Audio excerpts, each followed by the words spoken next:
remember young Patrick, or remember that moment when you saw this person going through something difficult? Is there anything like that that comes to mind that you call on? I think watching Fuse TV back in the day, back when I was in like middle school and high school, and watching like mainly Warped Tour specials. Yeah, those are so sick. You know, like Warped Tour crew specials or Warped Tour like live videos and behind the scenes stuff, and then actually getting able to play 2018, the last Warped Tour, especially on that tour itself, which was one of the hardest tours that I've ever done. It was my first tour with Ice Nine Kills, and that tour kicks your ass. We did 20 straight shows on that run. No days off, 20 straight days of Warped Tour. The setup, it's all one rig. They don't hopscotch. It's all one traveling thing, and we did 20 straight days. Yeah. And that was like, that was one of the hardest things I've ever had to do. And that's that moment when you wake up and your back hurts because you've been loading, like we loaded trucks. Like the band is the crew at that point most of the time, especially for us at that point.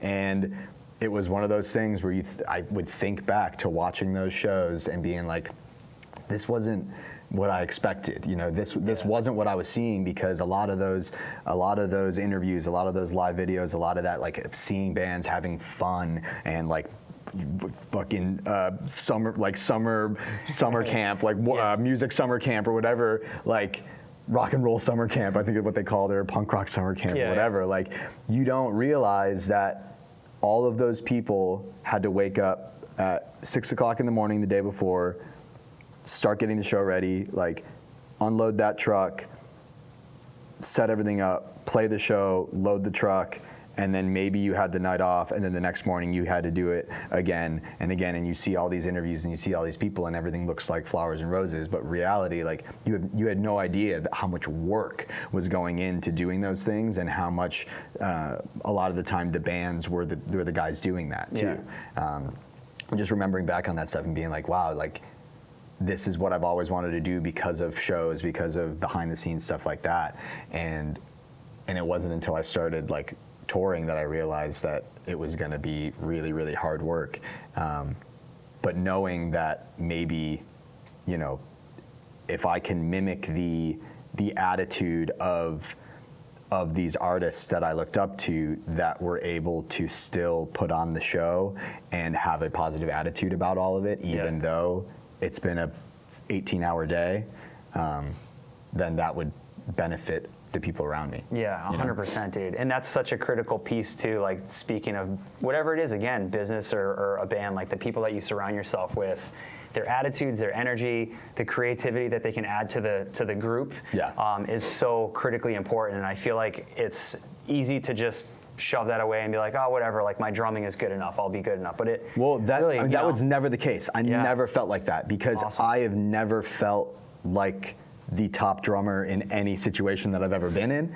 And a lot of my touring experience and what I would put on a resume was that I was also, you know, with Affiance, I loaded and unloaded that trailer every day. Like, I was our crew when it came to that. And on Warped Tour, me and Ricky were unloading and loading a truck every day. There was a time on Warped where on the Owly stage, the stage manager couldn't get into Canada, and he paid me and hired me to load an entire stage's truck. And I was like, Ricky, I need your help. And like, that's because of just the work ethic. Like, I could probably get gigs in touring that had nothing to do with drumming, because whatever artist already has a good drummer, but they need, you know, a drum tech or a stage manager or, you know, just a production manager or something. And that's something that I could probably step into just because of knowing that I had to do those things in order to get to where I was. The whole 10 years of DIY touring with Affiance was like just van and trailer. You load, you unload, you set up your drums, you take care of all the technology on stage, and all of that experience and knowledge, I think almost like trumps what I could do on the drums. You know what I mean? Dude, no, but that's awesome. And not to say that you're not an incredible drummer, because you are, but it adds such an element to it that I think I try to talk about a lot with people, and you know, the next generation of drummers specifically in my world hit me up and they're like, how do I do X, Y, and Z? And it's all of that. It's like, you got to just get in the garage and suck. Yeah. You got to get in the van and trailer or your hatchback. It's experience, It's man. experience. That's all there is to it. That's the best way to learn. Yeah. And when I dropped out of college,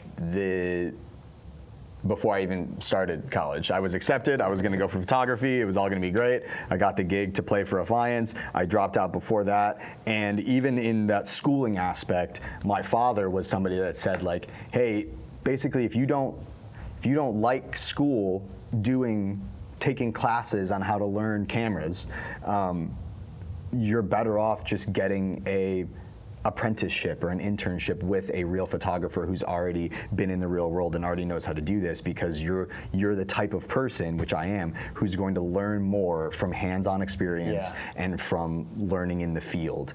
And I think that I took that and really ran with it in the other career path, which was like the only way to get good at this and to be respected in this industry is to be able to get your hands dirty. And I remember one of the first headliners tours that Ice Nine did, where we had more than just like 3 crew members.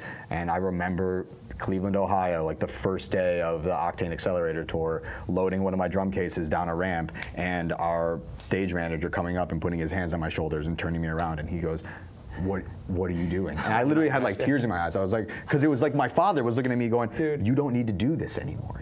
You're good, man. Look at all these hands. Look at all these people around. You're gonna hurt yourself. Like you don't need to be crushing your fingers on cases anymore. And that was the moment where I was like, okay, my experience and like my work ethic has gotten me here now, and now I can maybe focus on drumming more than anything else, more than how to pack the trailer correctly. Amazing. People are going to do that for me now, and it's like it's such a weight off of your shoulders. Yeah, 100%. But you earned it, but also I can tell from you and working with you that you have that work ethic. Even coming here today, getting our passes, you could have sent somebody out. You could have been like, meeting here. You came back out in the rain and walked us through. Like that speaks to me volumes, because I come from that world as well. And I think that in this day and age, with social media and people not talking about the hard part of growing your thing, whatever that is not talked about enough.